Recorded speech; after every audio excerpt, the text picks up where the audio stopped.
بہت سے لوگ کہتے ہیں کہ میں فلاں عامل کے پاس گیا تھا، اس نے کہا کہ آپ کے اوپر کرا ہوا ہے، جادو ہے، جنات ہے۔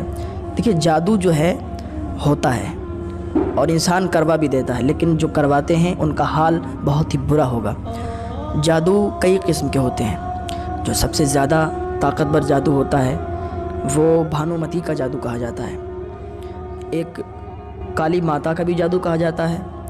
جادو بہرحال بہت طریقے کے ہوتے ہیں، لیکن جو بھانومتی کا جادو ہے وہ 70 پتلیوں کا ہوتا ہے۔ آپ نے دیکھا ہوگا، پتلی ہوتی ہیں، پتلے کے نما بنی ہوئی ہوتی ہیں، اس میں وہ لوگ سوئی چبھوتے ہیں، اس کے اوپر نیبو کاٹتے ہیں، جو بھی کرتے ہیں وہ اپنا بہت غلط کام کرتے ہیں، اور وہ بہت ہی گندا جادو ہوتا ہے، کیونکہ سپلی عامل ہوتے ہیں اس کے، اور وہ اس کو کہتے ہیں جو لوگ جتنی زیادہ گندگی کرتے ہیں، جتنی زیادہ گندگی کھاتے ہیں، اتنا ہی زیادہ ان کا جادو مضبوط ہوتا ہے۔ بہرحال تو اس جادو میں 70 پتلی ہوتی ہیں۔ اس کا اتنا پاور ہوتا ہے کہ جو بھانومتی کا جادو ہے اس میں 70 پتلیوں کا یہ راز ہے کہ اگر یہاں بیٹھ کر اور وہ کہیں کا بھی جادو کرے تو وہ کر سکتا ہے، کسی پر بھی کر سکتا ہے، لیکن اس کے لیے شرط یہ ہے یا تو ناخن ہو، یا تو بال مل جائیں، یا تو جس پر کر رہا ہے اس سے ریلیشن میں جو بھی چیز ہے کچھ نہ کچھ مل جائے۔ یہ تو ہو گیا بھانومتی کا جادو۔ لیکن جو کالی ماتا کا جادو کہا جاتا ہے اس میں 30 پتلیاں ہوتی ہیں۔ وہ یہاں بیٹھ کر انسان اتنی دور تک کر سکتا ہے جتنی دور بیچ میں ندی نالا نہ پڑ جائے۔ اگر بیچ میں ندی نالا پڑ گیا تو وہ جادو وہاں تک ختم ہو جائے گا، وہ وہیں تک محدود رہتا ہے۔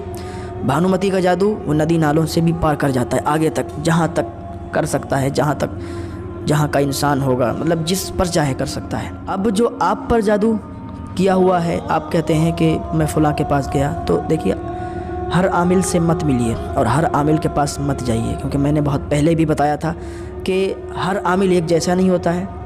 بہت سے عامل لوٹنے کے لیے بیٹھے ہیں جو لوگوں کو لوٹتے ہیں، بہت سے عامل ایسے ہوتے ہیں جو باقی کام کر کے دیتے ہیں اور ان سے پیسہ بھی نہیں لیتے ہیں زیادہ، سمجھ رہے ہیں، جتنا ان کا کام ہوتا ہے اتنا ہی پیسہ لیتے ہیں۔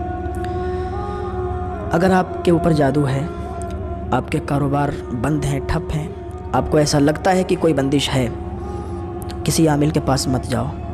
سب سے پہلے آپ نماز کے عادی بن جاؤ، 5 ٹائم کی نماز پڑھنے لگو۔ جب نماز پنجگانہ آپ ادا کرنے لگو، ایک وظیفہ کر لینا۔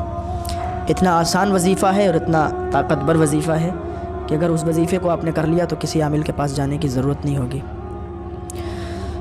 عشاء کی نماز کے بعد 21 مرتبہ قل اعوذ برب الناس، یعنی یہ قل شریف آپ کو پڑھنا ہے 21 مرتبہ، اول اور آخر 7 مرتبہ درود شریف پڑھ کے۔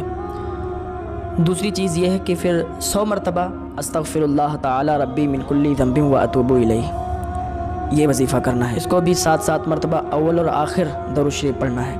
یہ 2 وظیفے ہیں، عشاء کی نماز کے بعد کرو۔ اگر آپ کو لگتا ہے کہ آپ کے گھر میں جادو ہے، آپ کے گھر میں کوئی دقت ہے اور اس کی وجہ سے ہمارے کاروبار ٹھپ ہیں، رشتے نہیں آ رہے ہیں، یہ جو بھی دقت ہے، یہ وظیفے 2 وظیفے کرو، 40 دن یا 41 دن یہ وظیفے آپ کرو۔ انشاءاللہ اللہ رب العزت کی جانب سے آپ کو مدد ملے گی اور شفا حاصل ہوگی۔ ان کو پڑھنے کے بعد اپنے اوپر دم کرو اور اپنے گھر والوں پر دم کر دو، اور اگر پانی آپ کے پاس ہو تو پانی پر دم کر کے وہ پانی رکھ لو اور وہ پانی اپنے گھر والوں کو اور اپنے آپ پی لو۔ انشاءاللہ اللہ رب العزت کی جانب سے آپ کی مدد ہوگی اور آپ کو شفا حاصل ہوگی۔